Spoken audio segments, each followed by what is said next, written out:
The big story this weekend is that the NDC goes to Congress on Saturday to elect a national chairman, a national general secretary, national organizer, deputy national organizer. We have put together this 12-minute documentary that sort of captures the entire story. We made it as short as possible so that everyone could see it. Maybe we'll play it twice. It's 10:30 right now. Here it is.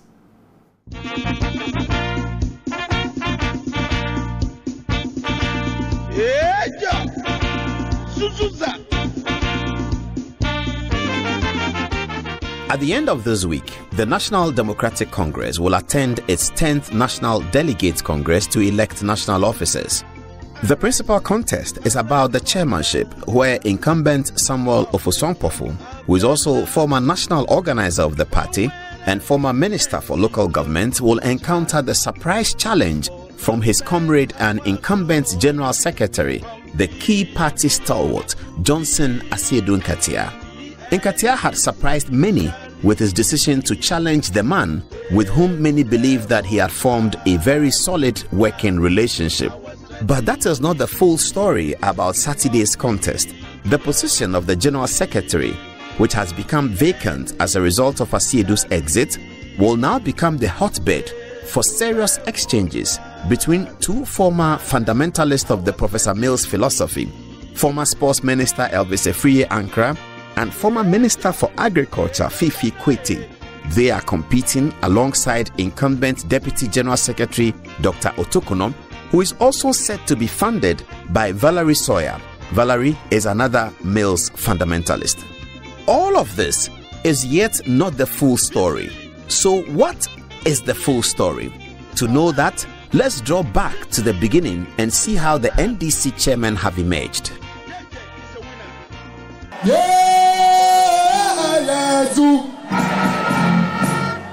Atami John Mama NDC double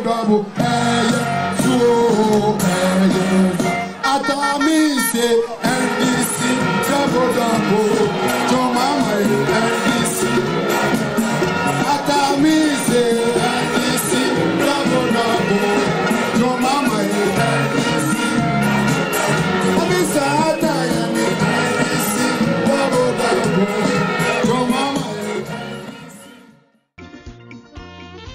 At the beginning of the NDC, they, the founding fathers of the party, including Flight Lieutenant Rawlings, were looking for a political tradition. They either had to build one or to hijack one. I advocated very strongly that we should try and set up a political party which will promote the values of the PNDC. I said it's not enough just to get out of office. You know, we should, if you believe in what you are doing and you believe that those values were worth continuing, then we should set up a party that will continue those values. And again, I advised my colleagues, I said, look, the PPA had been there, they have a tradition. The CPP have been there, they have a tradition. They have a network. We don't have any. So let us set up a network before we lift the ban. You see? So it would appear that the NDC kept its outward appearance as a mass-based socialist party, but its main policy was driven by UP intellectuals, and that accounted for the paradox of the PNDC-NDC, such that they keep a socialist outlook, but policies seem to be very center-right. It would have been this arrangement that led the founders to agree that all their party chairmen will be drawn from the NDC-UP tradition, so their first joint chairmen were Alhaji Isifu Ali. Now, who is Isifu Ali? Isifu Ali is the same man who was made Minister for Works and Housing during the military junta that conducted the 1966 coup. That junta was led by Afrifa, Kotoka and General Ankrah. He, Isifu Ali, was a blue-blood UP person. The other chairman for the co-chairman was Mr. A.A. Monufie, that solid intellectual from the Bono Ahafo region.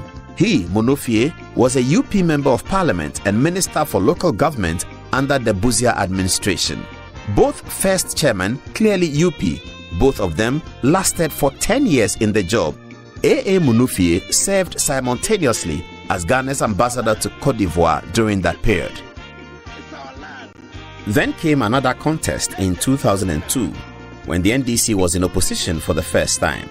The elders of the party, including Flight Lieutenant Rawlings, believed that the principle of joint chairmanship should continue. In that context, they wanted, once again, two UP-NDC people.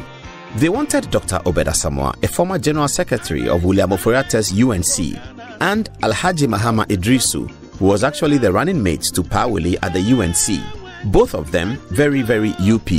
But Obed Asamoah said no. He wanted a single party chairman who controlled considerable executive authority. The Congress of 2002, therefore, had to take a preliminary matter. The Congress had to decide by voting if they wanted a co-chairmanship or a single chairmanship. The Congress held a trade fair, decided after voting on a single chairmanship, and abandoned the idea of co-chairmanship for the NDC forever. When the vote came in that night, Obed Asamoah had won narrowly. He, Obed, thus became the first single chairman of the National Democratic Congress in 2002. Then came Chairman Kwabena, who became the party's chair in 2005 until 2014. Dr. Kwabena, also a staunch UP member, therefore continued in the tradition of keeping the NDC chair for UP elements. Kwabena was a member of parliament for Victor Uso's Popular Front Party in 1979, and in his book, Obed Asamoah talks about how he, Obed, recruited Kwabena from the UP to join the NDC.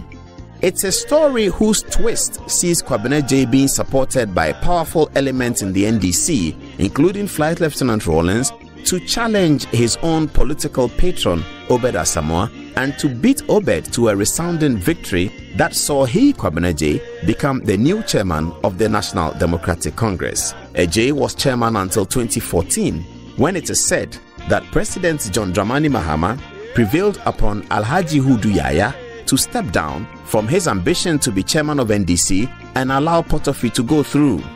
Hudu Yaya was obedient and Potofi became the chairman. It's not obvious which political tradition Potofi belongs to, but there is no clear indication that he was also UP. The next chairman of the NDC is the incumbent ahead of Saturday's event, Samuel Ofosu-Ampofo. The other story ahead of Saturday's contest is about what the leadership of the NDC want. What does John Dramani Mahama want? Because historically, most of the time, the leadership of the NDC has been able to negotiate the chairmanship in a way that there's no problem. Most NDC chairman positions have actually been negotiated. President Mahama himself was able to avoid a presidential contest between Hudu Yaya and Potofi in 2014. So, observers say that this surprise contest between the two giants, Johnson Asiedu Nkatia and Chairman Ofosu-Ampofo, has occurred because John Mahama may have decided to secretly support one candidate, but the other candidate may have found out that John Mahama is not supporting him. So who is John Mahama supporting? Well, President Mahama has issued a statement to say that he doesn't support anyone, no candidate. He supports all the candidates who will win the election to work with him towards victory in 2024. At the beginning of his campaign, however, Johnson Asiedu Nkatia appeared to have been surrounded by John Mahama loyalists. He put up a spectacular launch whose event trimmings look very much like John Mahama's events, most of which are designed and organized by Mr. Dogbe. Plus, he, Asiedu Nkatia, said most of the people against his campaign are people who also support Dr. Dufo and therefore do not support President Mahama. He mentioned, for instance, two former executives, Koku Anyido and Yabuatin Jan. Both Koku and Yao Jan are actually supporters of Dr. Dufo. So who is likely to win? Let's first consider predictions of the General Secretary. We think that given his wide expanse and sheer longevity with the NDC process, given his unflinching loyalty to Professor Mills, his passion for mass-based politics, we think that Elvis Efriye Ankara might just edge it over Dr. Otokuno. We expect Fifi Kwete to operate as the dark horse. If John Mahama's perennial concern that AWES must be seen as part of the big decision-making in NDC were to work on delegates, they might look at Fifi Kwete favorably. Else, we think they'll go for Elvis. On the chairmanship context, we believe that Johnson Asiedu Nkatia has taken a major risk and he should be acknowledged for his boldness. He goes into this with all his strength. If he loses, the NDC will see the end of an era. If Adom-Otchere wins, he must be called the most powerful man in the NDC to be able to transition from decades as General Secretary straight into chairmanship would be particularly remarkable. Actually, very remarkable. However, given all what has happened this week relating to the leaked tape about the NDC's performance in election 2020, Adom-Otchere has suffered an image battering. Plus all the events from the Pablo and Sami Gyamfi, Broja Gyamfi issues, Adom-Otchere really hangs in the balance. Ofosu has been a successful organizer of the party and very well knows the grassroots. They like him for one thing. They say that Ofosu at least picks his calls and he returns your calls regularly. Well, we think all things being equal, Samuel Ofosu should be able to just edge it over Johnson Adom-Otchere. But we know that the real pulse will be the one on Saturday at the ballot box at the Accra Sports Stadium. Good luck to both candidates, and please let's have an event-free Congress.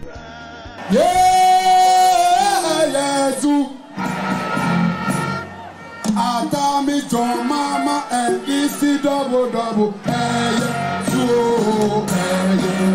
Atami say NDC double John Mama NDC Atami say NDC double John Mama NDC